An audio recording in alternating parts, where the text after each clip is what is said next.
matahari dah makin naik dan kita makin panas. Sekarang kita pergi ke gear terakhir. Kita bincang soal penyatuan umat. Dah lama UMNO dan PAS ni tak baik, bukan dengan unsur lah, kan? Kita tak ngam, orang kata.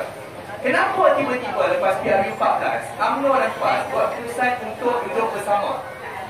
Kenapa tak dibuat sebelum PRU 14 ataupun difikirkan soal masa depan umat ni lebih awal daripada itu? Kenapa sekarang? Sebabnya ada yang kata penyatuan umat ni dicetuskan oleh UMNO sebabnya UMNO sudah mencari nyawa, ataupun ramai daripada kalangan pemimpin UMNO tak senang duduk sebab tak ada kuasa. Jadi perlukan sokongan PAS untuk merampas kembali kuasa.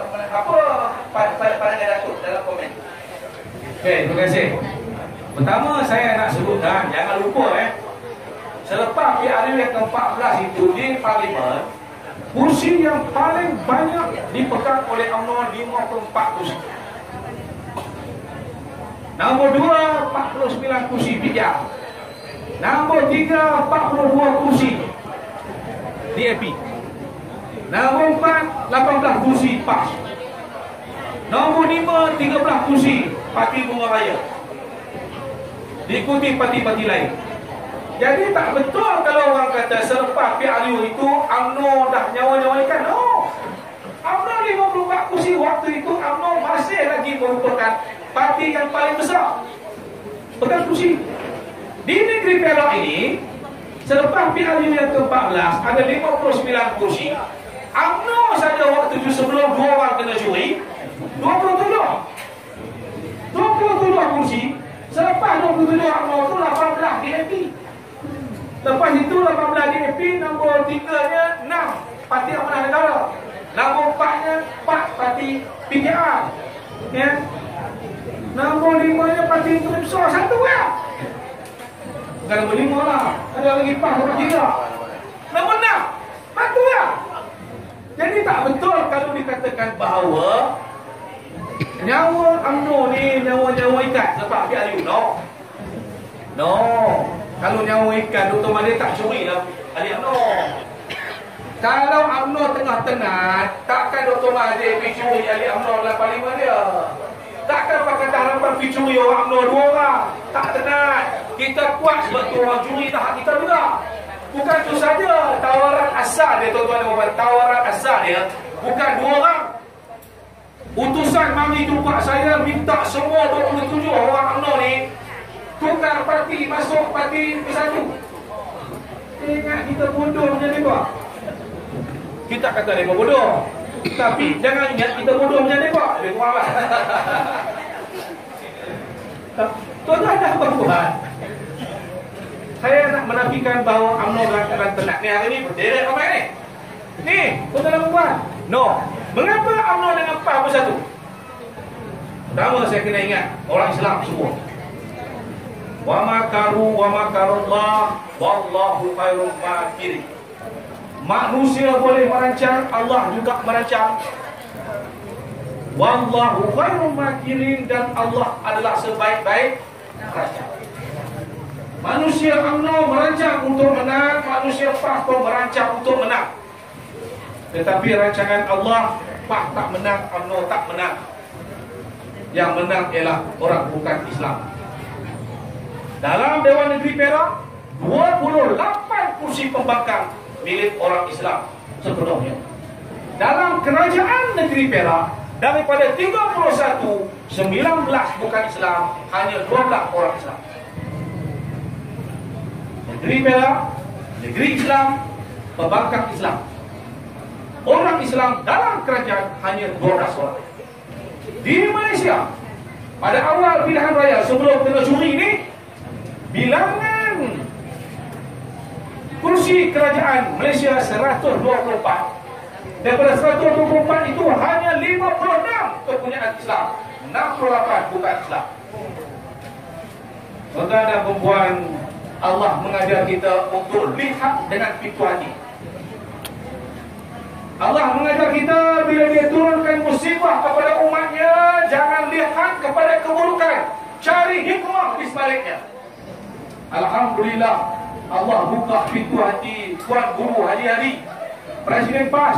Allah buka pintu hati Datuk Seri Haji Ahmad Zahid Hamidi, Presiden UMNO waktu itu. Now Timbalan Presiden Datuk Ahmad Hasan. Allah buka pintu hati pemimpin PAS Negeri Perak Yang Berhormat Tuan Haji Razman dengan kawan-kawan dia. 3 malam lepas kami mengadakan perjumpaan.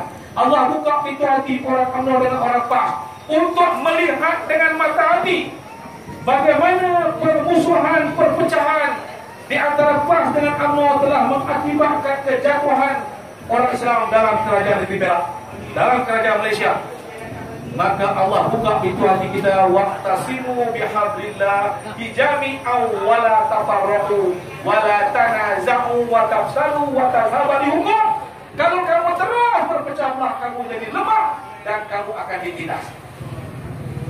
Tuan-tuan dan puan, Allah buka pintu hati kita, tengok apa sedang berlaku kepada Syekh Tabung Haji. Bila Menteri Kewangannya bukan Islam, Allah buka pintu hati kita, apa sedang berlaku kepada Yadi. Allah buka pintu hati kita untuk melihat apa yang bakal berlaku. Orang pernah cadang nak hapuskan Ma'atahfiz, orang pernah cadangkan nak hapuskan Jaki. Bila mereka menjadi kerajaan, orang PAS, orang UMNO melihat ini bahaya.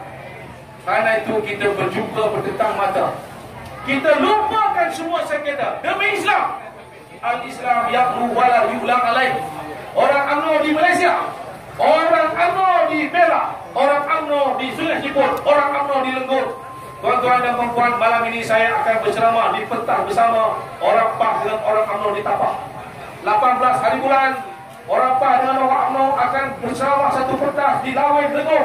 19 hari bulan di Larut. 27 hari bulan saya digantikan dengan Haji Razman berceramah di negeri Selangor. Tuan-tuan dan puan, kita nak tunjukkan kepada mereka bahawa orang Islam belum mati. Orang Islam akan bangkit. Orang Islam akan buktikan bahawa kami ingin bersatu, kami ingin bergabung, kami ingin berjuang mempertahankan hak kami. Bukan nak bunuh kamu. Bukan, kami berjuang untuk mempertahankan hak kami. Hak yang telah disebut dalam perlembagaan. Kami bangun kerana kami nak jaga agama kami. Kami bangun sebab kami nak mempertahankan agama kami. Kami bangun sebab ada janji kami dengan Allah, inna solati wa nusuki wa mahyaya wa mamati lillahi rabbil alamin. Itu sebabnya, tuan-tuan dan puan, so orang UMNO dan orang PAS sekarang kita dah lupakan segala sengketa. Tak ada semalam pemuda UMNO Bagai Lenggur, saya kebetulan naik ketua pemuda dari anak saya. Dia kata, ya kami buat mesyuarat pemuda PAS, pemuda UMNO ni. Dalam mesyuarat tu baru usulih. Oh, pemuda PAS tu rupanya cucu kepada ketua cawangan UMNO ni. Rupanya pemuda UMNO cawangan tu adalah sepupu kepada ketua pemuda cawangan PAS ni. Oh, mudah sekali. Mudah sekali rupanya untuk kita bercantum. Sebab kita ni asalnya satu. PAS pun asalnya UMNO. Bangsa yang sama, mengucap 2 kalimah syahadat yang sama, bayar zakat kepada amir yang sama, solat berhadap kepada kiblat yang sama. Baru ni saya pergi umrah, jumpa almarhum Ustaz Azli Musa yang meninggal di Madinah baru ni. Jumpa, pergi, saya tengok orang PAS dengan orang UMNO bila tawaf yang sama, memberi lawan jam, memberikan bahu kiri kepada Kaabah. Tak ada pula seorang ke kanan, seorang ke kiri. Maknanya sama. Kalau sudah bertuhankan Allah yang satu, qul huwallahu ahad, kalau kita berkiblatkan kiblat yang satu, Kaabah Baitullahil Haram, kalau kita tawaf jalan yang sama, sa'i daripada Bukit Safa kepada Bukit Marwah, kalau dah sama, apa perlu kita berkelahi lagi? Karena itu orang PAS, orang UMNO, saya merayu, saya menjadi. Biarlah Lim Guan Eng kata kita nak isytiar perang, itu perang psikologi. Dia takut kepada apa kita nak buat. Biarlah nak komen kata jika sekiranya orang UMNO, orang PAS mentadbir dan memerintah Malaysia akan jadi Taliban. Biar. Itu mulut dia. Ada pernah dengar dia puji kita? Dia mengaji kita perkara biasalah. Biarlah. Semalam punya kenyataan wakil DAP mengatakan bahawa apa yang berlaku di New Zealand itu adalah merupakan satu amaran keras. No, saya nak bagi tahu kepada semua orang, lagi hampa lawan kami, lagi kuat kami bangkit untuk